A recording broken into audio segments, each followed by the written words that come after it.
Hello friends! Welcome sa channel na ito. Ito yung Jesus Revealed TV. At ang programang ito ay Supernatural Moments.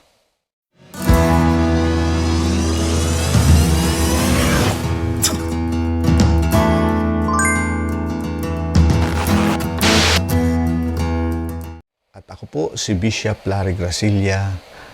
Patuloy pong nag-iimbita sa inyo na magkaroon tayo ng oras sa mga ganitong mga programa, yung pong ating pong isipan, yung ating tainga, yung ating puso, yung buong pagkatao, ituon natin. Ito po kasi ay supernatural moments. Moments ng Panginoon na patuloy siyang magkaroon ng divine intervention sa buhay natin at maranasan po natin ito sa mundong ito. Ano man po ang sitwasyon mo, ikaw man po ay mayroon pong mga suliranin o challenges sa iyong buhay, patuloy lang po nating ibabad ang ating sarili sa pakikinig at pagtuon sa mga ganito pong mga programa na ang salita po ng Diyos ay nahahayag at ang Panginoong Jesus ay nakikita natin. Sa araw na ito, nais ko pong magbahagi sa inyo ng mga salita ng ating Panginoon at pag-aralan po natin ito pong tatlong hindi magandang epekto sa mga taong hindi kinikilala na mapagmahal na Ama ang Diyos. Naalala po ninyo siguro yung kwento ng prodigal son na sikat po sa Biblia. Yun pong pinakadulo yung atin pong talakayin, yung kwento na yon. Kasi alam naman po natin, di ho ba, na mayroon pong isang ama doon at dalawang anak. Yung isang anak po ay kinuha yung kayaman at nagliwaliw, pumunta sa malayong lugar, in-spend lahat ng kanyang mga ari-arian, kayamanan at na-bankrupt at bumalik muli sa ama at tinanggap siya ng kanyang ama. At grabing pagtanggap po. Minsan nakapokus tayo doon sa isang anak na yon. Pero meron pa pong isang anak na naiwan doon. Okay? At ito po yung ating tutukan. Kasi ho, itong anak na ito, dito po nagmamanifest sa kanya itong meron siyang ama pero hindi niya kinikilala na mahal siya ng kanyang ama. So, meron pong epekto sa kanya at ito po yung tingnan natin sa kwentong ito. Okay, so, diretso na po tayo sa mga talatang yaon.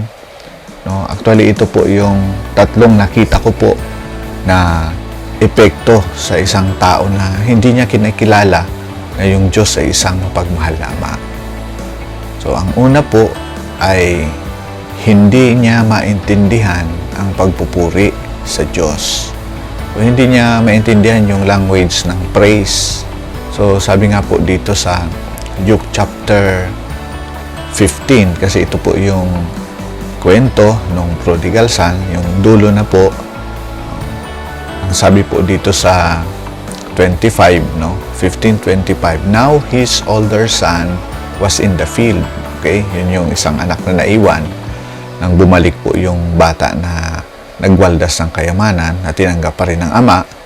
And as he came and drew near to the house, he heard music and dancing. So nakapakinig po ng musik at mga pagsasayaw itong older son na naiwan. Okay, so ang musika po at pagsasayaw ay ito po ay expression ng celebration, ng joyful celebration or pagpupuri sa atin pong mga pagtitipon sa simbahan. Meron po tayo nito sa atin pong pag-aawit sa Panginoon. May mga musika po doon at mga sayawan dahil ito po ay pagbubunyi, celebration po. Ito yung napakinggan ng older son at hindi po niya maintindihan. Kaya nga po sa 26, tinawag po niya ang kanyang mga alipin. Isa sa kanyang alipin ang lumapit at tinanong niya, what these things mean? Okay, ano yung ibig sabihin dito? So, hindi po niya talaga maintindihan. Ito po ang isa sa epekto pag hindi mo pinaniniwalaan na mahal ka ng iyong ama. So, somebody must explain sa iyo, no? Pero ito nga ang nangyari dito sa isang anak na ito. And sinagot po siya nung alipin. Ang sabi po sa 27, and he said to him, "Your brother has come, and because he has received him safe and sound, your father has killed the fatted calf." Ayan. So, yun nga, pinaliwanag niya na it's a call for celebration. It's a call for rejoicing. Kasi bumalik yung kapatid. At ito po ay safe and sound.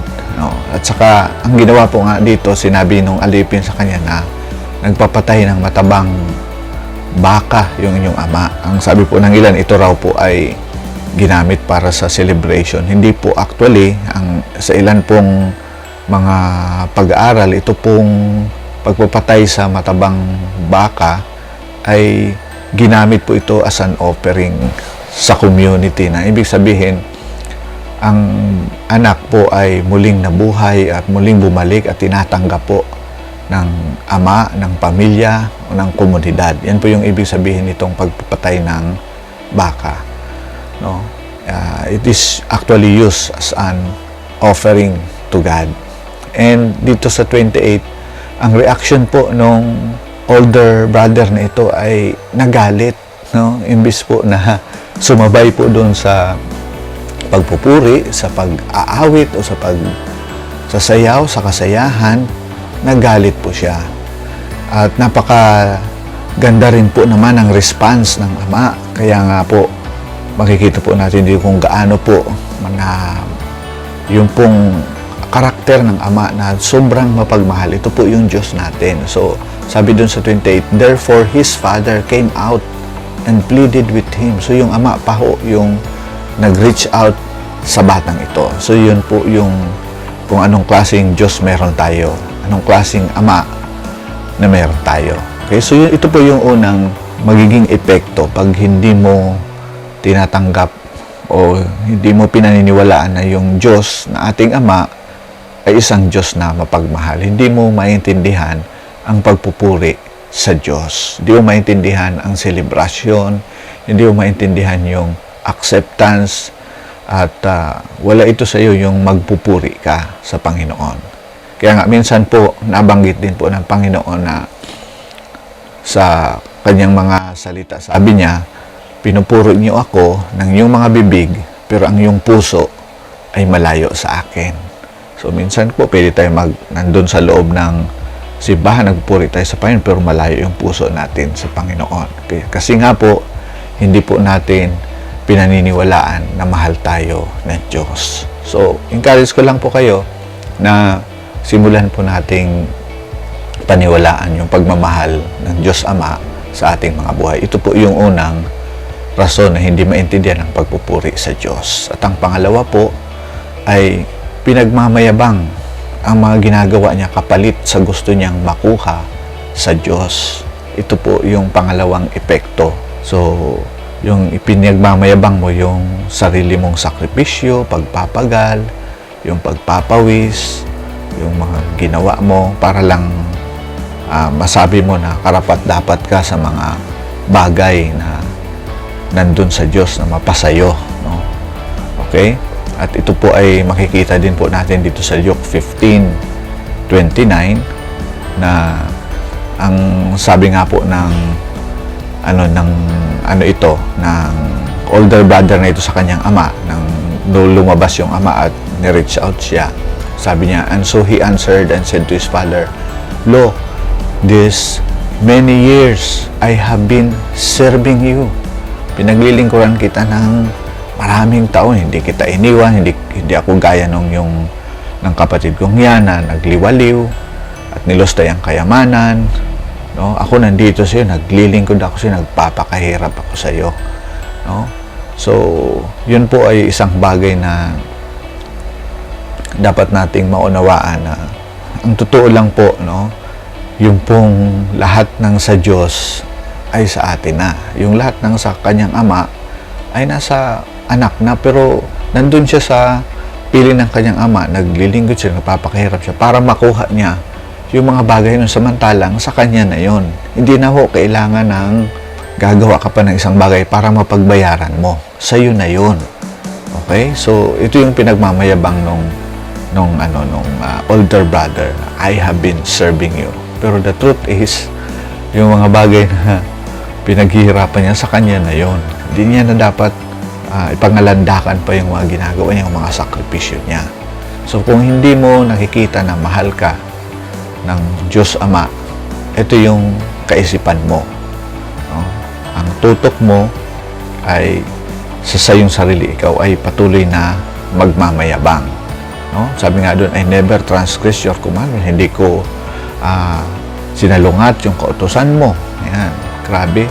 Pero hindi mo ako binigyan ng kahit ng isang maliit na goat, young goat para sa aking mga kaibigan. So you see, makikita mo rin dito na doon siya sa piling ng kanyang ama, pero yung isip niya ay wala. Yung puso niya ay wala doon, bagos na sa kanyang mga kaibigan. Okay? So, yan. Ito yung isa sa epekto, no? Ipagmamayabang mo mga ginagawa mo, no? Kapalit sa gusto mong makuha sa Diyos. Pero ang totoo, di mo na kailangan pagsakripisyohan pa yung mga bagay na yun kasi sa'yo na yan. O, kailangan mo na lang tanggapin at kunin. Okay? At ang pangatlo ay ito po, no? Baka sarili. Magiging self-centered ka. No? Hindi alam kung ano ang mga bagay na para sa'yo. Hindi mo rin alam kung ano yung mga nasa sa'yo kasi you are so focused on yourself. No? Sabi nga doon I have been serving you. No? Diba? So, he is so focused on himself.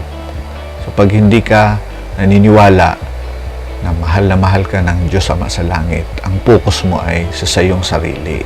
No, you will be self-centered, self-righteous, at hindi mo alam yung mga bagay na binigay na sa'yo ng yung Ama sa langit. So, sabi nga po dito sa sa 29, and yet you never gave me a young goat. Hindi mo ako binigyan ng young goat na yan to that I might celebrate or marry with my friends. So focus on themselves. Di ho ba? Actually, for so many years, nandyan siya sa piling ng kanyang ama. Dapat tuwang-tuwa siya at masaya siya. Di ho ba? At it actually a celebration ng kanyang buhay araw-araw kasi sa piling siya ng kanyang magulang, sa piling siya ng kanyang ama. Pero hindi po siya masaya. Masaya siya doon sa kanyang kaibigan. No? Hindi niya nakikita yung pagmamahal sa kanya ng ama, yung mga ginagawa sa kanya ng kanyang ama, yung lahat ng blessing na available sa kanya. Hindi po niya yun nakikita. Hindi po niya alam. No? Pag tayo po ay makasarili, hindi po natin yun makikita. Kahit meron ka na, hindi po mo pa rin makikita yung kahalagahan nun sa'yo. Kulang pa rin yan kasi you are too selfish. No? Napakasarili natin. So, ito yung tatlong bagay na mangyayari sa atin, no? Pag hindi po natin tinatangkilik yung pagmamahal ng Diyos Ama sa atin. So, mag-focus lang po tayo doon sa pagmamahal ng Diyos Ama sa atin. No? Hindi po yung sa mga ginagawa natin, sa sarili natin. Bagos yung focus natin, isip natin mula sa sarili natin patungo po sa Diyos Ama sa pagmamahal niya. Okay? Isa pa ho, dito na dapat nating sa kwentong ito, dapat malaman po natin yung heart o puso ng Diyos Ama para sa iyo, para sa akin.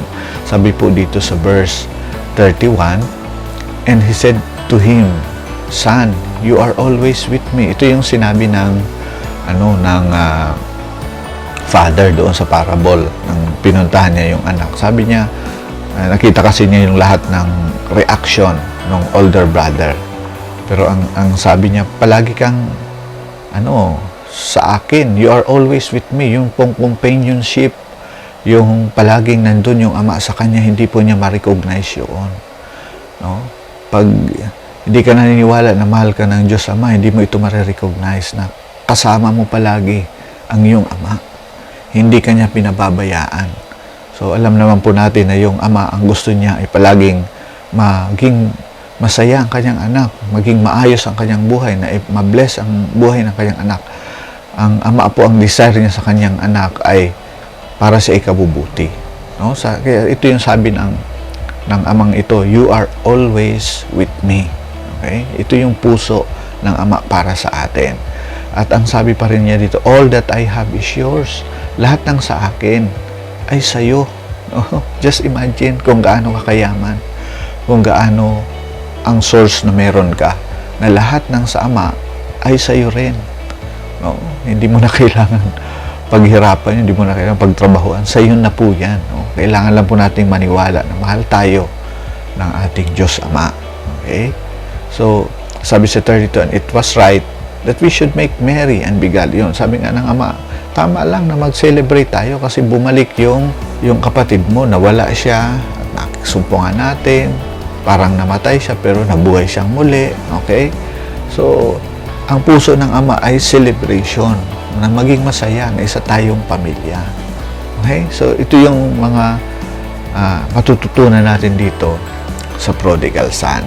Okay? So, again, nais ko pong magpasalamat sa inyo sa patuloy na ating pagpupokus sa mga salita ng ating Panginoon. Ito yung mga tinuturo sa atin ng Panginoon sa pagkakataong ito, na patuloy nating tingnan ang Diyos po na may lalang ng langit at lupa, mga bagay na nakikita natin at hindi natin nakikita.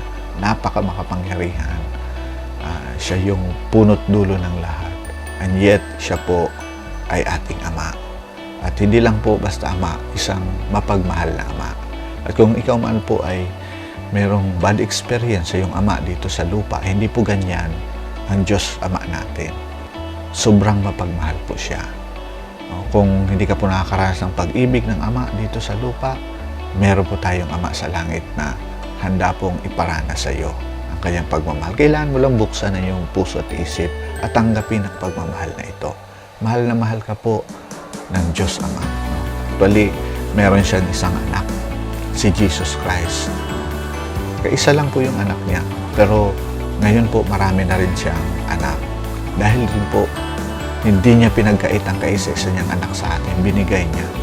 No? Bumaba po siya dito sa mundo at siya po yung naging tagapagligtas natin. At dahil po sa Panginoong Hesus, napabilang tayo sa pamilya ng Diyos. Ikaw na rin ay naging anak ng Diyos. Ang tinanggap mo sa Hesus sa iyong puso. Sa Juan 1:12, di ba?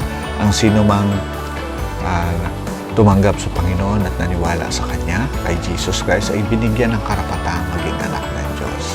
So kung gaano po kamahal ng Diyos si Jesus Christ, no? Kaisa-isa niyang anak, dahil po sa pagmamahal sa iyo ng Diyos Ama at ng Panginoong Hesukristo, ikaw na rin ay napabilang sa pamilya ng Diyos. At ganun din yung pagmamahal na binibigay sa iyo ng Ama sa langit. Kung gaano niya kamahal si Jesus, since si Jesus Christ na sa iyong buhay, ganun ka rin kamahal ng Diyos Ama sa langit. Yan po. So maraming salamat po sa panunood mo. Patuloy po nating ikalat ang magandang balita ng ating Panginoon. Ako po'y nagdideklara ng tagumpay sa iyong buhay, anuman ang pinagdadaanan mo ngayon, anuman po ang mga suliranin at problema mo, meron ka pong katagumpayan kasi meron pong Ama na nagmamahal sa iyo. Alam na alam po ng Ama sa langit ang nagaganap sa iyong buhay. Kailangan mo lang tangkilikin na mahal ka na ng Diyos Ama, na sobrang mahal ka niya. Sige po, maraming salamat po uli. At ito po yung Jesus Revealed TV. At ito po yung programang Supernatural Moment with Bishop Larry Gracilla. So, see you again sa ating pong next video.